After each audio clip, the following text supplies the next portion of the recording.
আমরা জানি কখনো তাগুত আমাদের দাবিকে মেনে নিবে না। আমরা জানি ইসরায়েল কখনো আমাদের স্লোগানকে সম্মান দেখিয়ে, মিছিল মিটিংকে সম্মান দেখিয়ে কখনো বাইতুল মুকাদ্দাস থেকে তার শূন্য প্রত্যাহার কখনো করবে না।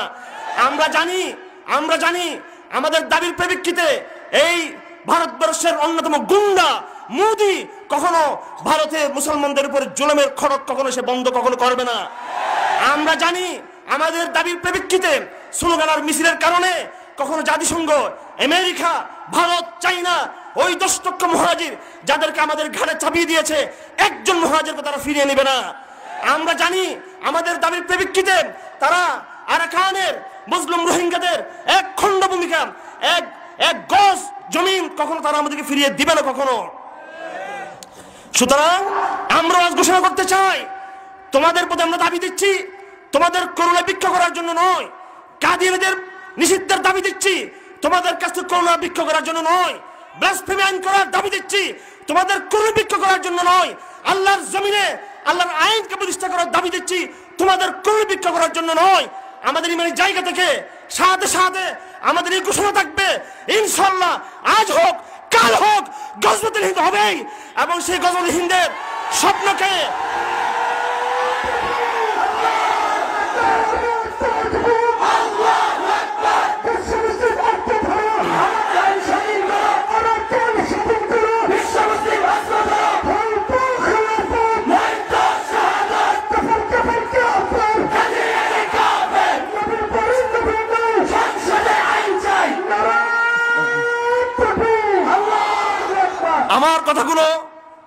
আমার কথাগুলো আবেগ থেকে নয়, আমি শুধু আবেগ থেকে কথা বলি না।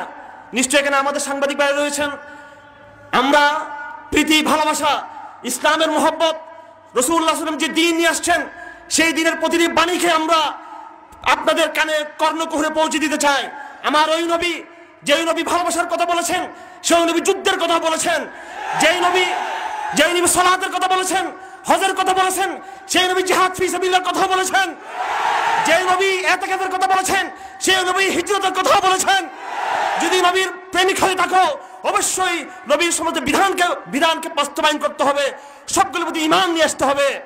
জেনে রাখো, নওয়াকিদুল ঈমান রয়েছে, নামাজ ভাঙ্গার যেমন কারণ রয়েছে, উযু ভাঙ্গার কারণ যেমন রয়েছে, ঈমান ভঙ্গেরও কিন্তু কারণ রয়েছে।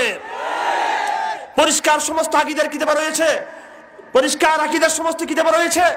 ঈমান আনার জন্য, মুমিন হওয়ার জন্য ইসলামের, কোরআনের, হাদিসের সমস্ত কিছু মেনে নিতে হবে। আত-তাসদীক বিমা জা বিহি মুহাম্মাদুন সাল্লাল্লাহু আলাইহি ওয়াসাল্লাম, মা এখানে কালিমাতু মা আম্মাতুন, সমস্ত রাসূল যা কিছু বলেছেন সবকিছু মানলে তুমি ঈমান আনবে। আর কুফর কাকে বলা হয়? কুফর বলে তাকযীব, তাকযীবুন বিশাইইন মিম্মা জা বিহি নবী সাল্লাল্লাহু আলাইহি ওয়াসাল্লাম। মহানবী জানাছেন তার কোন একটি বিধান যদি তুমি না মানো তুমি কাফের হয়ে যাবে তুমি। সেজন্য আজকের সংগ্রাম আকীদার সংগ্রাম, আজকের লড়াই তাওহীদের লড়াই। আমি বলেছিলাম যে আমরা দাবি দিচ্ছি আমাদের নৈতিক জায়গা থেকে, আমরা বিশ্বাস করি না আমাদের দাবি মেনে হবে। তার পক্ষে কূটনৈতিক, আন্তর্জাতিক রাজনৈতিক সমস্যাগুলো বুঝতে হবে আমাদের। আমার ভাইরা, আমি কেন খোরাসানের নামে নিয়েছি? আমি খোরাসানের নাম নিয়েছি এই জন্য আমার কোনো ভয় নেই এই সমস্ত কথাগুলো বলতে। আমি চট্টগ্রামে আইন শৃঙ্খলার বন্ধুদেরকে বলেছি এবং বাংলাদেশ প্রশাসনের, পুলিশের সর্বোচ্চ পর্যায়ে আমরা মেসেজ দিয়েছি, আমরা আপনাদের কথা দিচ্ছি, এই দেশে আমরা কেউ মিলিটেন্ট হয়ে যায় নাই, আমরা কেউ অস্ত্র ধরি নাই, এই দেশে আমরা কেউ হলিয়ার কথা আমরা করি নাই।